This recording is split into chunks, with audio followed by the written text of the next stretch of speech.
200 billion naira facility for social housing ready as economic sustainability plan payroll support artisan transport tracks free business names beneficiaries now over 1 million. On the capital market, investors take 9.47 billion naira on stocks as beer strengthens dominance. Plus, oil trades near $70 a barrel on improving demand outlook. And our focus today is on the economy and the last 6 years of the present administration way forward. My name is Pusa Abubakar and we are reaching you from Abuja, Nigeria's capital.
The Nigerian Customs Service says it is on course to meet its revenue target for the year or even surpass it. Customs Public Relations Officer Joseph Atta at news conference said what the service has generated so far is encouraging.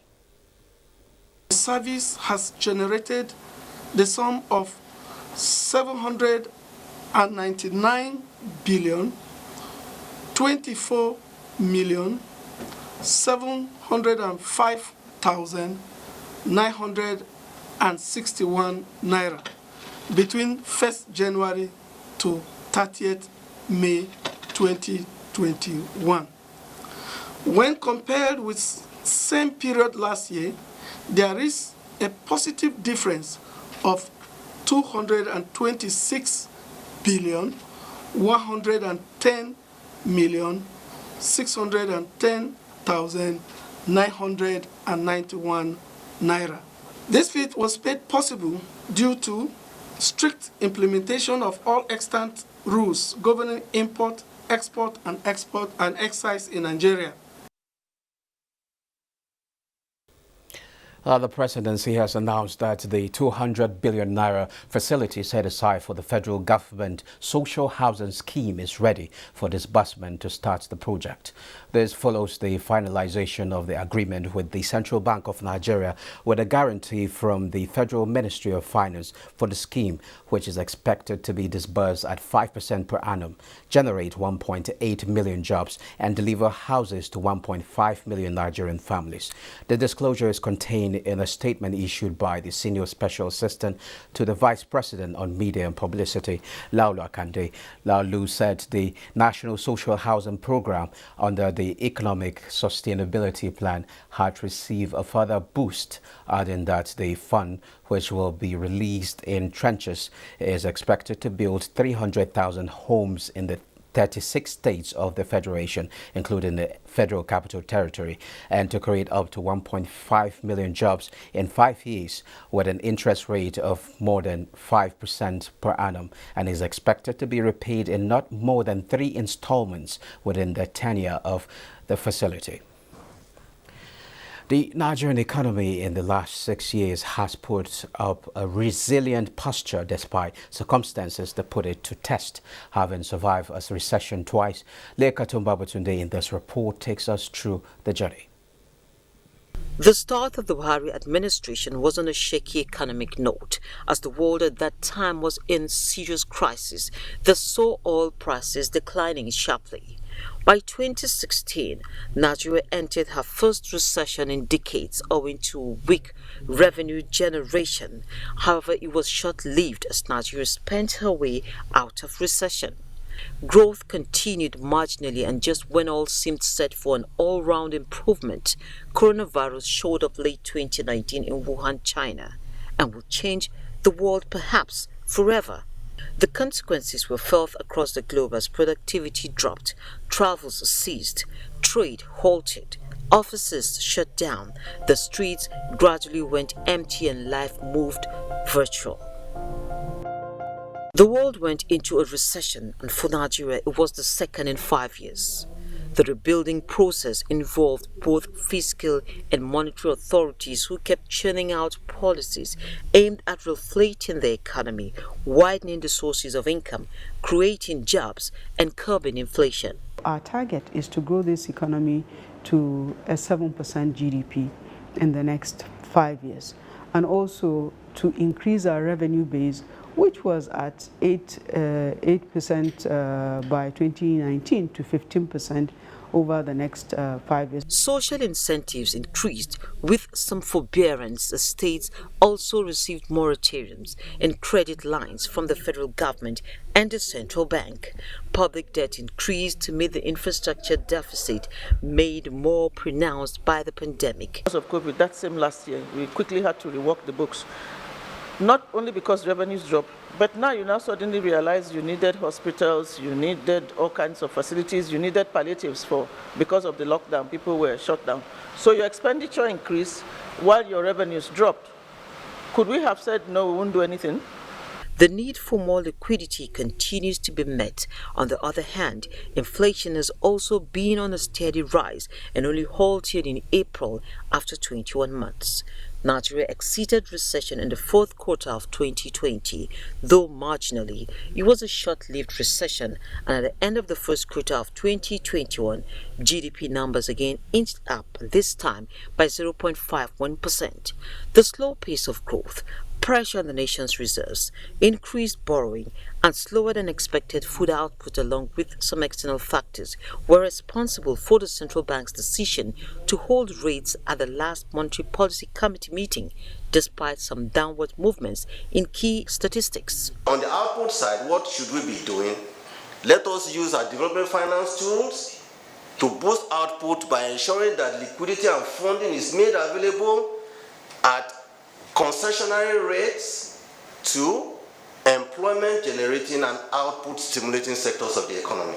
The private sector has continued to be an integral part of the recovery journey, and channeling youth energies for productive ventures is a shared ideology with the government. As a country, we need to come together and agree that we really don't have any other country. I carry one passport. Most of us do. We have nowhere else to go. So we need to come together and ensure we build a country we're proud of. We also have a duty as private sector leaders that even despite the challenges, we have to find a structured way to support government policy.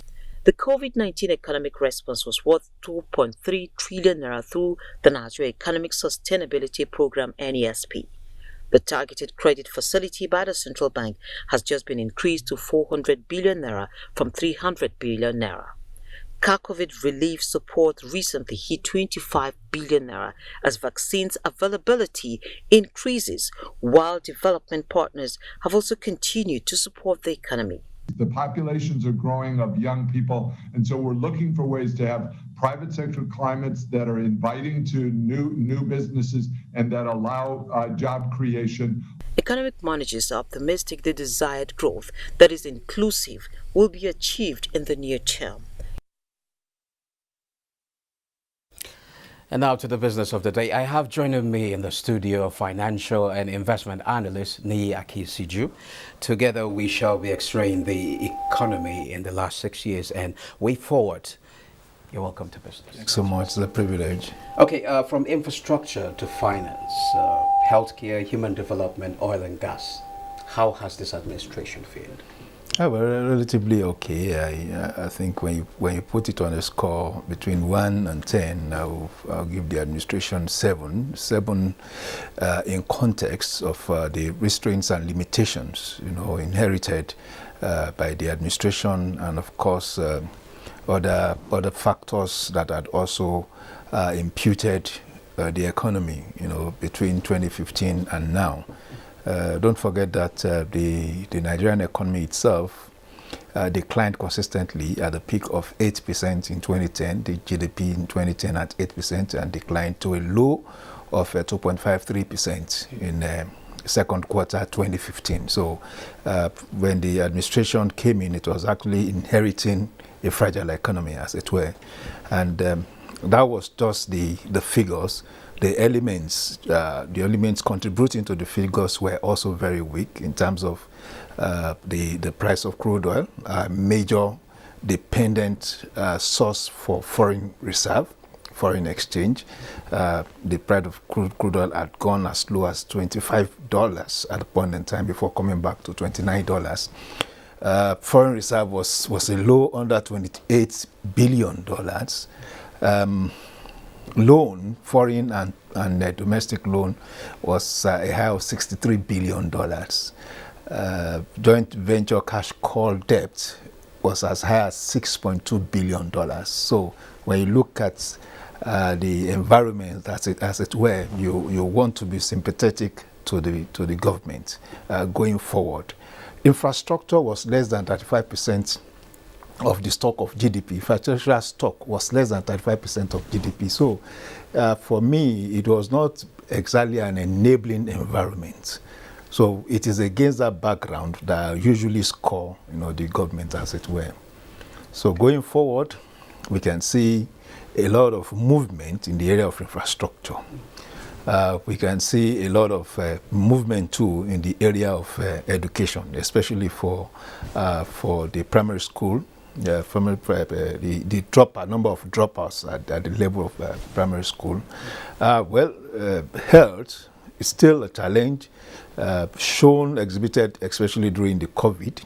But again, the capacity of the government to rise up to the occasion is also clear, because if the sector was moribund, as it used to be, we wouldn't have been able, to survive the COVID pandemic, as it were. Nigeria perhaps would score high in the nation of those countries that were able to manage the COVID pandemic, the impact of the COVID pandemic.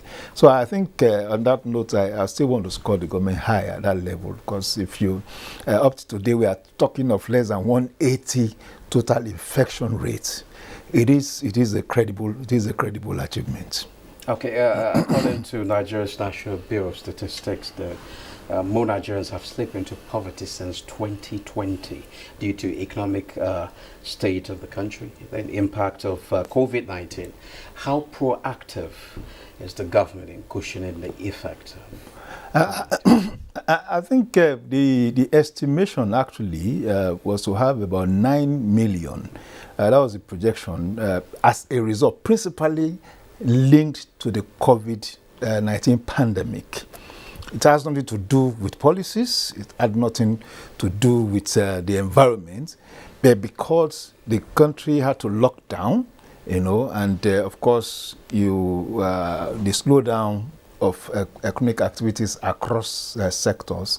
So it was projected, I think by April or May 2020, that by the time we'll be exiting this situation, more than 9 million Nigerians are likely to have slipped into the poverty population. But again, I think we should also give credit to the government for managing that. We have not been able to get the NBS had not even provided the exact number. That was just the projection. But what I used to compare the federal government efforts is also historical statistics.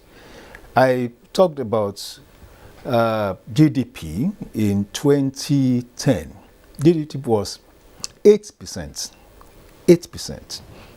The population of poor living under $1 in 2010 was 100 million. More than 100 million. The totality of Nigerian poor, Nigerian population was just about 154 million people. So you had more than 60% of Nigerians living under $1 when our GDP was a high of 8%. Now in 2018, that's the last figure we had, our GDP was about 1.9%.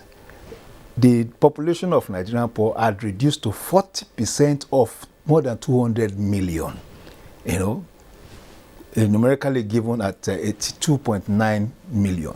So for me, it means that the administration had been able to deploy policies and programs, you know, to attenuate whatever might have been the impact, especially of the recession of 2016, and of course, circle out more Nigerians out of poverty. And when we're talking of 2010, and even in 2012, it went to as high as 112 million at under $1. By 2050, the World Bank had increased the template, the poverty line, you know, to $1.90. So I want to imagine if $1.90 had applied in 2012, virtually all Nigerians would be living under the poverty line, you know. So at 2018, at 1.9 rate, poverty line, you have about 40%, you know, 82.9 million Nigerians. Now, that is not supposed to be something we beat our chest for. As a matter of fact, for me, no Nigerian should go to bed, you know, without a meal, you know. No Nigerian should live under $1.90. But the truth of the matter is, when you also see, they have described the debilitating economic environment 2015. So it has been a continuous struggle to get out of that hole, the black hole, as it were.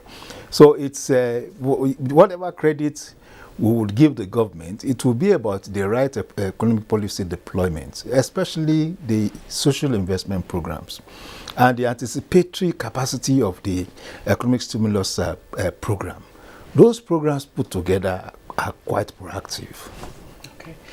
We've seen we've seen a slight growth in GDP, but a major concern is rising food inflation. Yeah, it's a major concern, you know, especially for those of us that have also been following the exploits of the Anchor Borrowers program. But again, when you also look at the figures, where we are coming from and where we are, I think as a deliberate policy, government insisted, I think the president himself at the point in time declared that we must eat what we produce and produce what we eat. And I think to a large extent, from my own financial and investment perspective, that had worked, you know. In 2015, I think second or third quarter, we were using $5.3 billion to import food, you know. By then, the CBN brought in the policy of limited restriction, limited access to forex by companies or entities that want to import some items that have been listed out of the foreign exchange markets. By 2017, we were able to reduce that 5.3 billion to 1.7 billion. No, so it means we are saving money. And of course, that money is being directed into some other aspect of the economy. And of course, it also means that the local production and productive capacity is being energized. So, to a large extent, I see much concentration power on boosting food items. And it's not the first time we have passed through this road. In 2017 January, food inflation was a high of 23%, just as near as what we have, you know, in the last March, the March figures. So as high as 23%. But by I think 2018 August, September, I'm not too sure now precisely, it had fallen to 13.5% from 23%. So it would have been obvious that it's the policy that were deployed appropriately that was able to help us achieve that kind of figure. So there's a turn now with food inflation falling from 22.9 to 22.7 now. You know, I believe that those factors responsible are being attended to, and I think the major factor now would be security, or rather insecurity. Once that one is attended to, There will be a gradual. Don't forget that the overload of it is the COVID thing, where farmers could not go to farm. Now what's the way forward? Well, I think it's to continue to push the policies. The policies are all right. The economic sustainability program is very all right. The important thing now is to engage matters of insecurity, especially as it affects farmers and their farms. Okay. Well, thank you very much. My pleasure. My pleasure as always. Thank you. Yep. On that note, let's take a trip to the commodities market.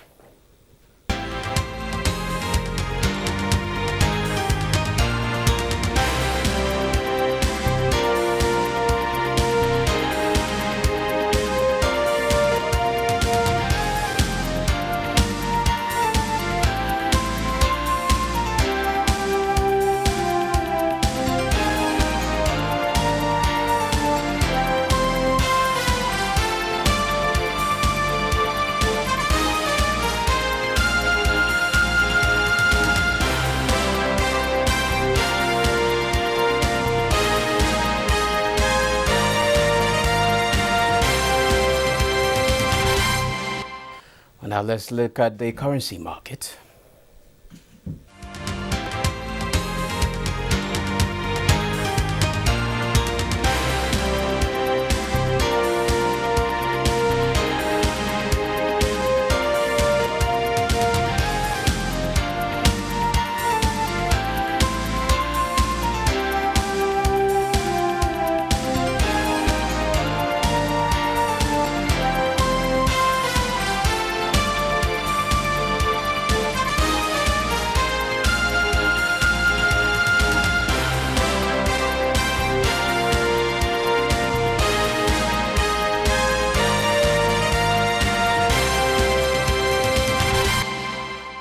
Global Market Update is next with Ineka Oko.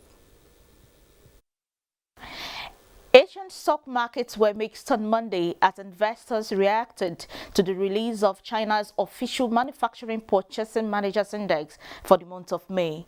Mainland Chinese stocks closed higher, with the Shanghai Composite rising 0.41% at 3,615.48.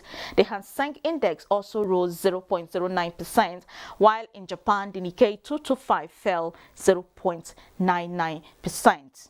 Stocks in Europe struggled for direction along with U.S. equities on Monday after signs China's economic recovery may be leveling out and as investors continue to weigh global inflation risks. Germany's DAX dipped 0.20% at 15,488.83, while CAC 40 of France rose 0.06%. In the U.S., contracts on the S&P 500 inched higher, while those on the Nasdaq 100 swung between small gains and losses amid reduced trading hours due to the Memorial Day holiday in the U.S. Closer home in Africa, markets fell in Tunisia and fluctuated in Namibia, while South Africa's JSE Africa Top 40 continued to inch higher, adding 0.80% to close the day at 61,834.17. That's Global Markets. I'm Neka Oko. All right, thank you, Neka. That wraps this edition of Business Express. Remember to keep in touch with us, so do send in your comments, observations, and suggestions. Also be informed that all previous episodes are available on YouTube on the NTA's channel. You can also communicate with us on Twitter, and the handle is NTA News Now, and the hashtag is BizX. Business Express returns Tuesday at 9:30 a.m. Be safe out there. I am Musa Abubakar.